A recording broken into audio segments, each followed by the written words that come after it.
My sister-in-law, Sophie, posted about her pregnancy. 8 weeks along, she claimed to have a little alcohol demon inside her, demanding fermented glutinous rice wine every single day. When I saw the post, I immediately told her that pregnant women shouldn't drink alcohol, as it could affect the fetus's health and, in severe cases, lead to birth defects. Sophie heeded my advice, stopped craving the wine, diligently nurtured her pregnancy, and successfully gave birth to a healthy baby boy, my nephew. However, as my nephew grew up, he developed an alcohol allergy. Unable to socialize because of it, he couldn't find a job. Sophie then told my nephew, "It's all your aunt's fault for not letting me drink while pregnant. If she hadn't stopped me, you would have been exposed to alcohol from childhood and would never have developed this allergy." Incensed by Sophie's words, my nephew turned his anger on me, stabbing me over a dozen times. The next thing I knew, I opened my eyes and found myself back on the day Sophie first craved fermented rice wine. This time, I decided to keep my mouth shut. I wanted to see what kind of child my sister-in-law would give birth to without my intervention. I woke up from an immense sensation of suffocation. Sophie's voice rang in my ears. "Your nephew wants fermented rice wine, go get it." I looked around and found myself at home. Sophie was on her phone, arguing with netizens. The reason was that she had posted about her pregnancy cravings for rice wine. Under her post, some kind netizens advised her that pregnant women shouldn't consume alcohol. Not only did Sophie not appreciate the advice, but she also started a dramatic performance of her own. She claimed that the Good Samaritan, who had 2 daughters shown on their profile, was clearly jealous that Sophie was carrying a boy, which was why they were deliberately trying to stop her. "People who aren't happy with their own lives don't want to see others doing well," she declared. My mother brought Sophie a plate of washed fruit, then looked at me. "Theresa, you're a medical student. Tell me, is it okay for a pregnant woman to drink fermented rice wine?"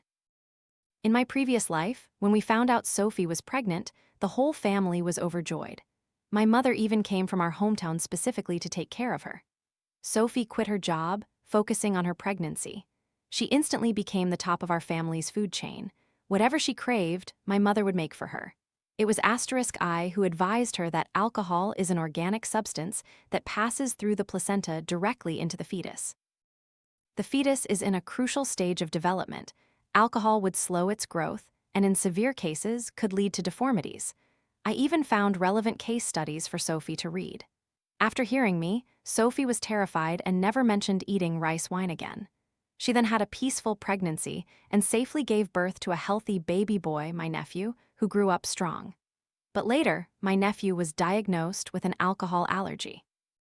Because he couldn't socialize, his career was constantly plagued with setbacks.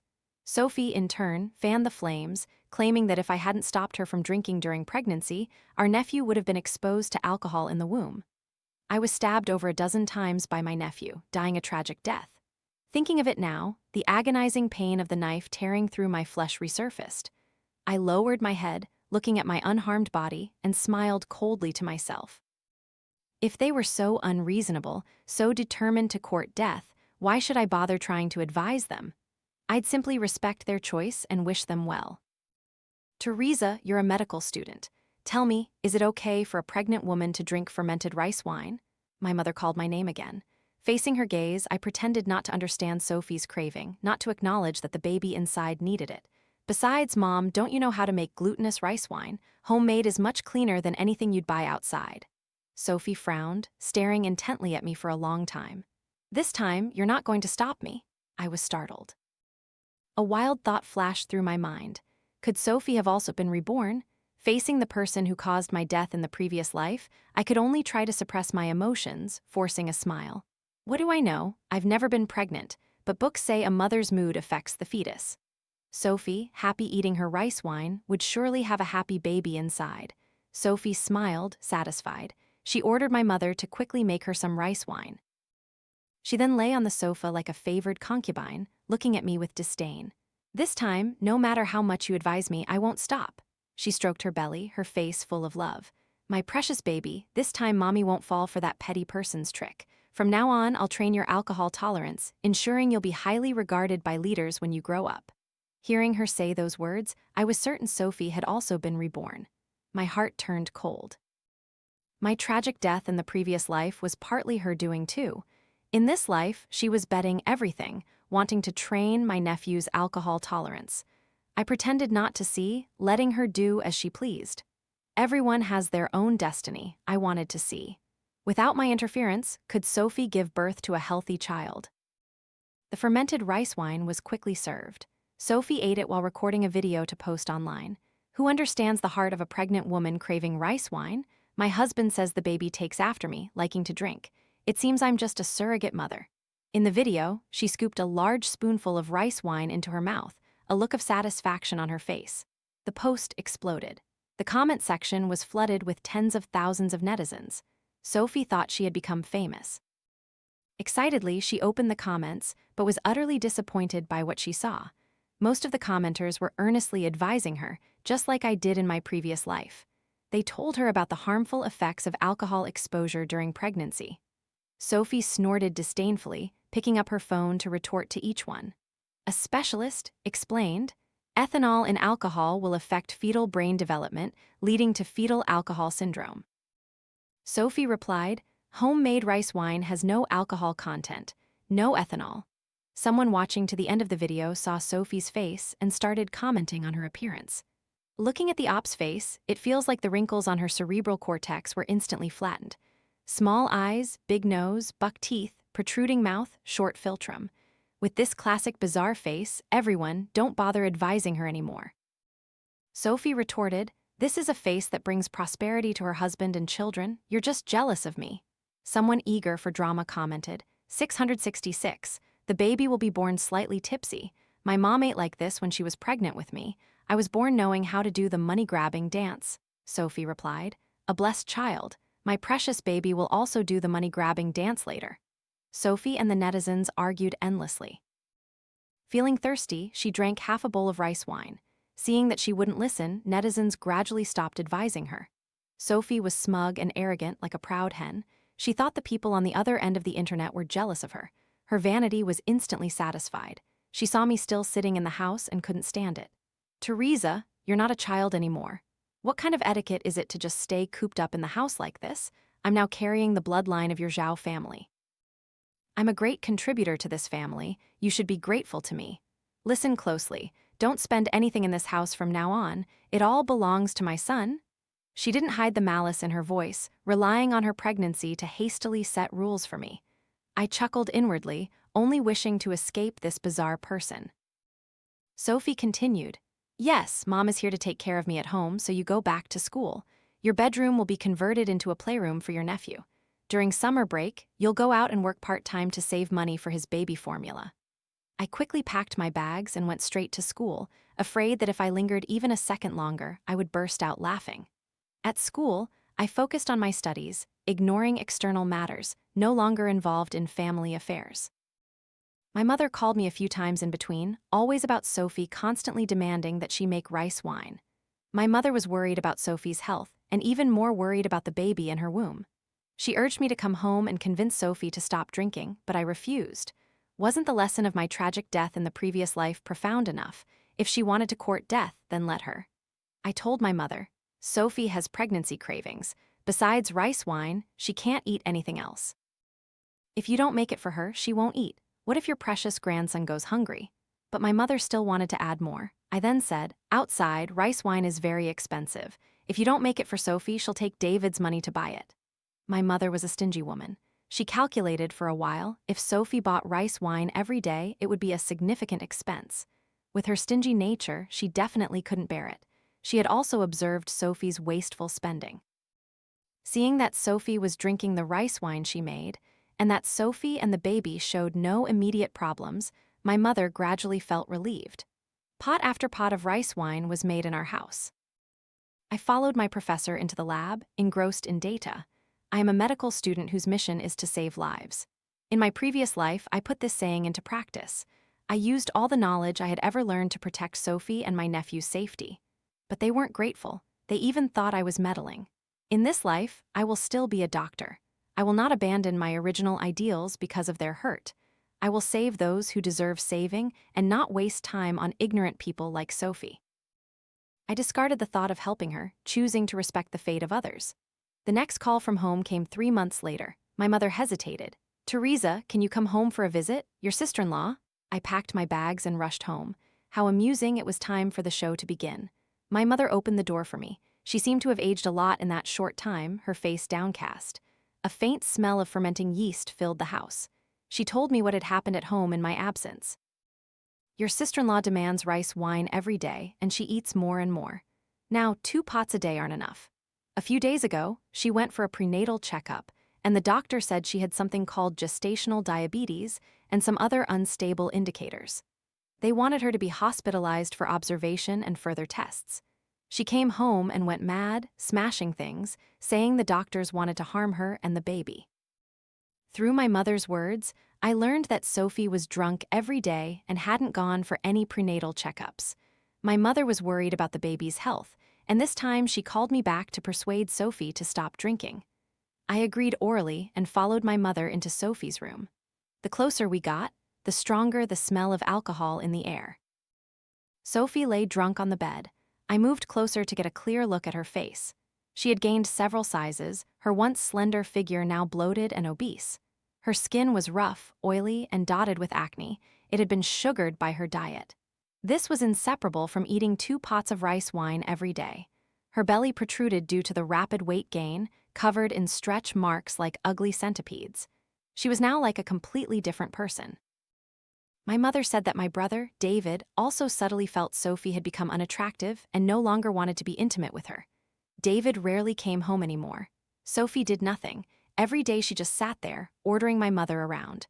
My mother couldn't stand it anymore and remembered me.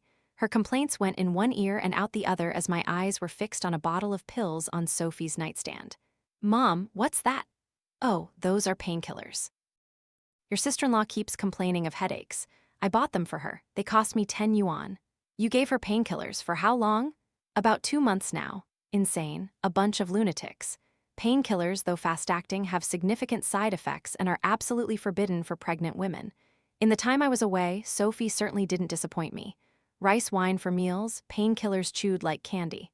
At this rate, whether the baby would even be born was an unknown." Closing the door, I went to the kitchen and watched my mother make rice wine for Sophie from start to finish.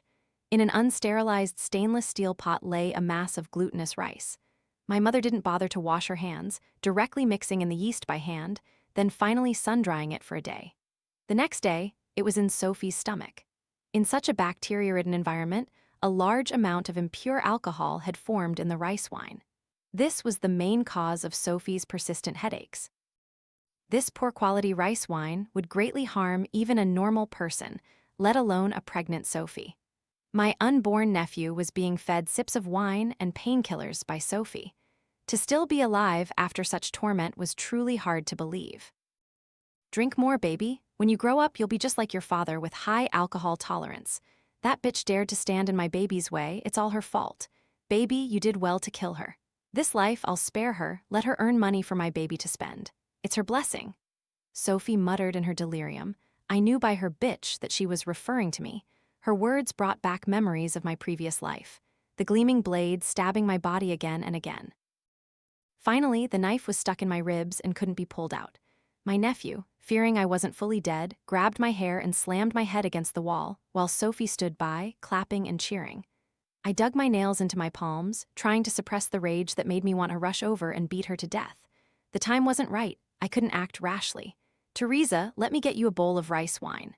No, that good stuff is all for Sophie," I quickly refused. A layer of pale green mold floated on the surface of the rice wine.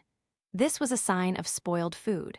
But my mother, who had never been to school, didn't understand any of this. If my mother didn't make it for Sophie every day, I would seriously suspect she was trying to poison me by offering me rice wine. Amidst my mother's persistent pleas, I left without looking back. The next news I heard about Sophie was when she gave birth prematurely, and my mother called me home again. Given her indecisive nature, I was too lazy to pursue it. In my previous life, after I died, my brother David helped my nephew hide my body. Together with Sophie, they concocted a fake scene of me dying from poisoning. My mother knew about it and only cried once, not because she grieved my young death, but because I had died before I could repay her for raising me, disappointing her. I don't believe she was entirely unaware of the true cause of my death. It was just that in her heart, I, her daughter, could never compare to my brother, her son. My heart ached, but she had, after all, given birth to me, given me life. In this life, I would seek revenge for wrongs and return hatred for hatred, but I would not expect any family affection or favoritism from her. I would simply treat her as a blood relative stranger. In the operating room, Sophie was fighting for her life. Outside, my brother David arrived late. He reeked of alcohol, his body swaying. Sophie giving birth was such a huge event, yet he was out drinking. As he got closer, I even caught a faint scent of perfume. It turned out my dear brother was having an affair. Sophie, in the operating room, was completely unaware of everything happening outside. Guided by the obstetrician, she used half her life to give birth to the baby. The baby cried out, a resounding wail. "It's a boy, it's a boy." 8 pounds. My brother let out a sigh of relief. Sophie, still in the operating room, was already posting 3 updates on social media, wanting the whole world to know she had given birth to a son. I avoided Sophie as much as possible after she gave birth. That night, while Sophie was sound asleep, I secretly looked at the baby. Although newborns aren't always pretty, Sophie's baby clearly had facial deformities: small eyes, a flat philtrum, and a thin upper lip, clearly suffering from fetal alcohol syndrome. My nephew in his diaper occasionally convulsed, his hands flailing. The story didn't end there. When the doctor tried to take a heel prick blood sample from my nephew for a preliminary test, my brother David lashed out at the doctor. "My son isn't sick. Where are you taking him? You're not child kidnappers, are you? You want to kidnap my son?" His shouting attracted many onlookers. Finally, the head of the department came and told him that the baby indeed had health problems and needed further tests to determine the cause. Unexpectedly, Sophie refused to listen, throwing a teacup at the department head. "The internet was right. Hospitals are just out to scam money. My son eats and sleeps well. What problem could he have? And you say he has facial deformities. Are you all blind? My son looks so much like me. If I didn't need a birth certificate and couldn't give birth at home, I wouldn't have come to your hospital." Her shocking words stunned everyone present. The department head angrily left, handing my brother a waiver of liability to sign. My brother read the clauses on the paper, then grabbed my arm, his eyes burning. "Theresa, you tell me, should we do the tests?" My whole body stiffened. On the surface, he was asking me to choose, but in reality, he wanted me to take the blame. His grip was so strong it felt like he wanted to break my arm. I knew that no matter what choice I made today, if anything happened later, I would be the one to bear the blame. But I'm sorry, I'm not that benevolent. I can't carry a burden as big as the sky. I pretended to hesitate for a moment before speaking. "Brother, my supervisor's older brother, his brother-in-law, is a pediatric specialist. I can invite him over. The consultation fee is 60,000 yuan, and I can contribute 10,000. This is all my savings." 6,000 for some weird doctor? No tests, no more tests. As soon as my brother heard about the money, he waved his hand and signed the waiver of liability. "You said no tests, okay? It has nothing to do with me." After Sophie's outburst, she became notorious throughout the hospital. If she wasn't satisfied, she would claim the medical staff had bad attitudes and demand to complain about them. Gradually, no one wanted to care for her anymore. Eventually, Sophie caused such a ruckus that it reached the head of the department. The department head, in a fit of anger, directly signed her discharge papers. Only then did Sophie quiet down. Once home, her true intentions were revealed. "Mom, make me a pot of fermented rice wine. I haven't had any for a week, I'm dying for it." It turned out she was addicted to alcohol. In the process of training tolerance, she flopped onto the sofa. She hadn't bathed in a week, her body odor was noticeable from afar, yet she still thought she was wonderful, leaning coyly against my brother. "Honey, it's time to restock the goods." She was immersed in her own world. Her greatest joy was recording videos of my nephew in his diaper. "My son is doing the money-grabbing dance again. Left hand grabs gold, right hand grabs silver. He'll grow up to grab a whole pot of treasures. Those people who cursed me online, come watch, I gave birth to a son." No one paid any attention to her rambling. Videos online updated very quickly. Few people still remembered her. Although the likes were pitiful, Sophie wasn't discouraged. She still posted videos of my nephew every day. As usual, someone knowledgeable in the comments advised her to take her grandson to the hospital for a checkup. After Sophie cursed them out, no one said anything anymore. They all understood the principle. Good advice is wasted on a doomed fool. Only I, in my previous life, didn't understand, always considering her my closest relative, offering my genuine affection only to invite disaster and death. Sophie posted videos of my nephew doing the money-grabbing dance every day, but my brother David's appearances became increasingly infrequent. I later learned that David used work as an excuse, often not coming home overnight. Gradually, Sophie felt something was wrong. She secretly followed him and discovered the truth. David was having an affair. Afterwards, Sophie and David had a very serious argument. In the video my mother sent, Sophie and David smashed all the furniture in the house. They stood at opposite ends of the wreckage, yelling at each other. "David, you can't support me anymore. I gave birth to your child at death's door and you're out there supporting that bitch. Don't you feel guilty?" "Sophie, look at yourself now. You're a pile of garbage and the child you gave birth to. I don't even want to talk about it anymore. I asked the doctor. All of this baby's symptoms are because you drank uncontrollably during your pregnancy. You've wronged my whole family. You were the one who said not to test. You signed the papers. It's because of you that he turned out like this." This statement touched a raw nerve with my brother. He grabbed Sophie's hair, threw her to the ground, and rained kicks down on her. My nephew's cries were mixed in. Suddenly, my nephew in his diaper turned purple, convulsed nonstop, and finally began to foam at the mouth. The video stopped there. My mother's last words were laced with sobs. "Theresa, what do we do now? What do we do? The house is a mess." My mother had to use all her strength to separate the two. When they both sobered up, my nephew in his diaper was barely breathing.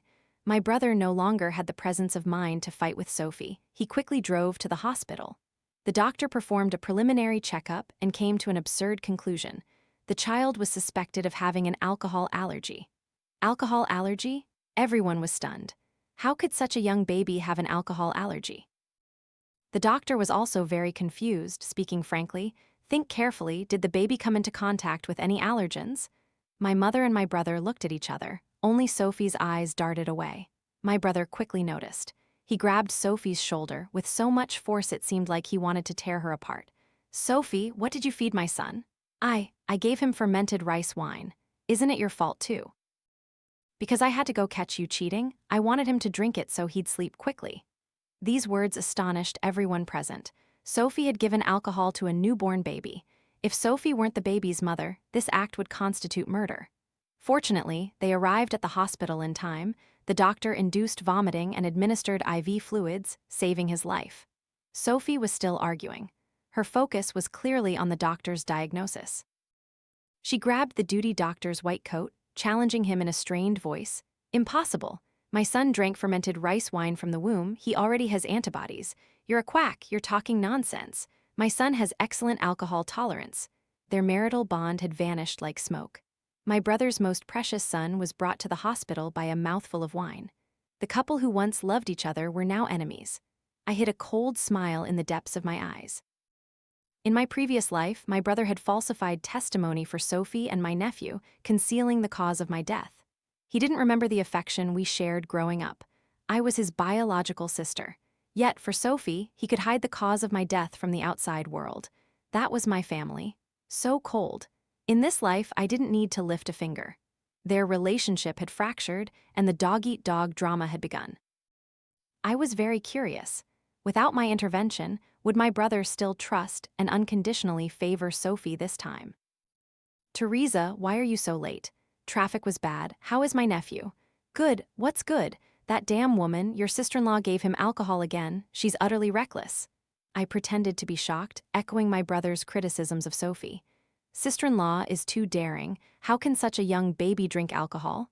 "Exactly. Haven't I treated her well? How dare she harm my son?" Sophie, hearing my brother and I on the same side, flared up, wanting to curse him for his affair, but a glance from him made her sit down obediently. I smiled coldly inwardly. Without their former marital affection, Sophie absolutely dared not confront a man like my brother. I looked at my nephew sleeping soundly in the hospital bed. He had just gone through an ordeal, utterly exhausted, with an oxygen tube in his nose, convulsing unconsciously in his sleep. If it were my previous life, I would surely have been heartbroken to death. But now my heart was unmoved. This was the child for whom I had dedicated the most effort in my previous life, and he was also the one who personally killed me. I admit my baseness. For this child who hadn't grown up yet, I still chose to hate him. I clenched my fists, boundless hatred surging in my heart. In the small hospital room, the murderer, the mastermind, and the accomplice were all present. It was time for my revenge. A sinister gleam flashed in my eyes, then transformed into clear calculation. Sophie, who was observing me, caught it. As a fellow reborn person, she instinctively smelled a dangerous aura, a hint of fear appearing on her face. "What are you planning to do? Theresa, stay away from my son." I acted nonchalant, patting her hand reassuringly. "Sister-in-law, don't be afraid. Have you forgotten I'm a medical student? I know pediatric specialists. Our nephew's illness is a minor matter. You wait, I'll call them to treat our nephew well. The 4 words, treat our nephew well, were deliberately slowed down by me. I smiled. In Sophie's eyes, my appearance was no different from a vengeful ghost seeking her life. In her eyes, my current appearance perfectly matched the image of my tragic death in the previous life. I wore white clothes, my face distorted. She shrieked, pushing me to the ground, clutching my nephew to her chest. "Damn woman, go die, don't you dare harm my son again." Sophie's face was filled with horror. She screamed, throwing everything within reach at me. "You were the one who blocked my son's path. We can't be blamed. Your death was no loss." Sophie had gone mad, driven insane by her own delusions. Sophie chased me out of the hospital room. From inside came my brother David's exasperated voice. "Sophie, are you crazy? Theresa knows many specialists. Let her invite someone to treat our son. Not only do we not have to worry, but I also won't have to spend money." "Honey, you don't know. Theresa died and came back to life. She's an evil spirit coming for our son's life." Sophie spoke incoherently, repeating insane words. My brother was silent for a moment before concluding, "You're mentally ill. Sophie, you absolutely cannot let Theresa touch our son." "I have experience. I raised our child, he'll get better. Just stick with it, just stick with it." Sophie refused everyone's care. She didn't leave her nephew's side for a second, but what no one expected was that the persistence Sophie spoke of was to continue training her nephew's alcohol tolerance. She took advantage of my brother not being in the room and fed her nephew a whole bowl of fermented rice wine. During this, my nephew's whole body turned red and he struggled to breathe. She hugged her nephew, mumbling, "The dosage isn't enough, baby. Come on, you have to win at the starting line. When you grow up, you'll be highly regarded by leaders and be filial to your mother." She was immersed in her delusions, imagining her nephew growing up to bring glory to the family, bringing her honor. Only her nephew wouldn't have the chance to grow up. My nephew died, killed by Sophie's own hands. When everyone found her, Sophie still held the bowl, and my nephew's mouth still had unswallowed rice grains stuck to it. My brother's heart went cold. He lost control and went mad, beating Sophie despite everyone's attempts to stop him. The hospital room became a chaotic mess, with the medical staff's shouts to intervene, my brother's curses, and my mother muttering, "Karma, karma." Only Sophie said nothing, her eyes vacant. She probably still hadn't realized. Her nephew hadn't survived the alcohol tolerance training, having been personally fed to death by her. I stood furthest away, watching the spectacle, immensely satisfied. Everyone crowded around my brother and Sophie. Only I was left to watch over my nephew. His flat face was abnormally red. Rigid in death, he would never do the money-grabbing dance again. I personally covered my nephew with the white sheet, finally touching his stiff body. "Child, all this suffering was caused by your mother. In your next life, don't be Sophie's child anymore." My great vengeance from the previous life had been exacted. I felt as if my soul had been drained, and I slept for several days straight. Compared to my ease, my brother and Sophie hadn't had a moment's peace since my nephew's death. My brother, already addicted to alcohol, now upgraded directly to domestic violence against Sophie. Sophie, experiencing the pain of losing a child and not receiving understanding from my brother, demanded a divorce every day. My mother, who lacked conviction, came to ask for my opinion. Of course, I wouldn't let Sophie off easy. I directly analyzed the current situation for my mother. "Mom, a child can be replaced, but if Sophie leaves, you'll have to find a new wife for David." That single sentence hit her weak spot. Years ago, to get David married, our family had exhausted all its savings. My mother only hoped Sophie would bear her a grandson to care for her in old age. After this incident, she had lost that child. If Sophie also left now, it would truly be a loss of both money and effort. Listening to me, that night my mother sneaked into my brother's room, tore up their marriage certificate, completely severing Sophie's intention to divorce. My brother, knowing about it, didn't blame our mother but pondered for a moment before going out to buy a chain. Sophie saw it and was terrified. Her survival instinct made her run outside, while I stood guard at the door, locking it tightly. Sister-in-law, people say couples fight in bed and make up at the foot of it. Bad things in the house shouldn't be known by outsiders. Just stay quietly inside. Theresa, open the door. Sophie, seeing the door couldn't be opened, tried to jump out the window. Fortunately, my brother was quick-witted and pulled her down from the windowsill. My mother was no longer afraid of Sophie, directly slapping her across the face. You killed our Zhao family's child. You are guilty. Just stay here and repent and quickly give our family another son. The clanking of chains. My brother, expressionless, dragged Sophie into the bedroom. Sophie's desperate screams echoed nonstop from inside. Ah, David, let me go. You're crazy. I want to call the police. You old hag, don't touch me. David, husband, I beg you, don't tie me up. Please, for the sake of me giving birth to your child. I beg you, Mom, you're a woman too. How can you bear to see me like this? Mom, I'll live well with David from now on. I won't leave. Can you ask him to let me go? In the air, only Sophie's cries and the friction of the chain remained. The mother and daughter understood each other implicitly, using their own methods to prevent Sophie from divorcing. In the days that followed, she would certainly endure much suffering, but I would not pity her. This was all she deserved. After a few days of leave at home, my supervisor called to check on me, saying there was a research project that required going abroad for a survey, asking if I wanted to go. I knew this was a rare opportunity. Studying abroad not only offered high grants but also would be a highlight on my resume upon returning. The only drawback was being far from home, but for me, that wasn't a drawback at all. I thanked my supervisor, hung up, and in just half a day planned the path for the rest of my life. My damned, astonishingly brilliant future. I gave my mother 10,000 yuan that I had saved from my research assistant stipend over the years. She immediately called an old friend. Ox spleen, dear kidney, snake bile all of it. I want to nourish my son well. She still hadn't given up on the idea of having another grandson. I looked at this house I had lived in for 20 years, my heart filled with emotion. Before leaving, I visited Sophie one last time. Thick curtains blocked out the light. In the dark room, Sophie was chained at the ankle with an iron chain as thick as a thumb. The other end of the chain was firmly welded to the bedpost. Her range of movement was limited to this small bedroom. She was like a dog kept in captivity here. Sophie heard the door open, a glimmer of hope in her eyes. She used her weakest voice to sound pitiful, trying to rekindle their marital affection. David, I'm in so much pain, can you please not chain me anymore? I'll live well with you, I won't leave. Sister-in-law, it's me. I yanked open the curtains, the blinding light pouring in, illuminating her filthy figure. My brother had completely turned against her.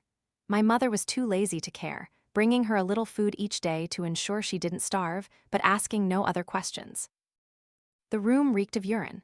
Sophie's hair was disheveled, her complexion terrible, but facing me, she still maintained her arrogance. She sneered at me, her eyes poisoned. Theresa, you won. Are you satisfied now that I'm in this state? I never wanted to compete with you, sister-in-law. It was always you who wanted to drag me down to hell. Sophie laughed loudly after hearing that. She suddenly went mad and lunged at me, but being bound by the chain, she couldn't reach me at all and instead fell over. You were also reborn, weren't you? I should have been wary of you earlier. I should have killed you. You harmed my son, you harmed him. Wait until I'm reborn again. I will immediately sell you to the mountains so you can't escape even in death. She used the most vicious curses she could think of to hurt me. I burst out laughing. Sister-in-law, don't these words sound familiar? Now, the one chained like a dog here, unable to escape, is you. I crouched down, facing her, and spoke an even more cruel truth. You must be very confused, aren't you? Why did my brother suddenly stop loving you? He has congenital oligospermia. The nephew we lost was very likely his only child. Sophie's face turned ashen. In that instant, she understood many things: why my brother had an affair, why he treated her so badly. Of course, she also thought of her future circumstances. She had killed my brother's only child. My brother would never forgive her. She would have to live under his shadow for the rest of her life.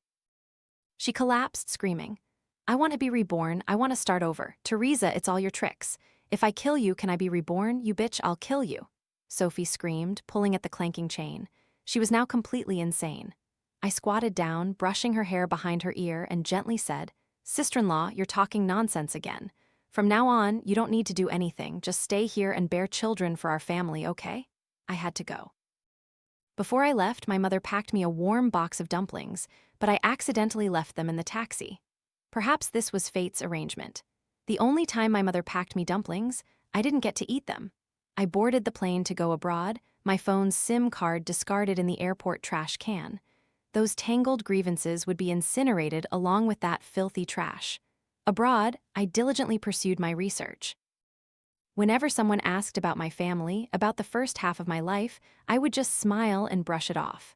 My past was terrible, my future too distant. I could only focus on the present, absorbing knowledge like crazy, honing myself. I wanted to become a truly strong person, strong enough to face storms alone, powerful enough to defy fate. The end.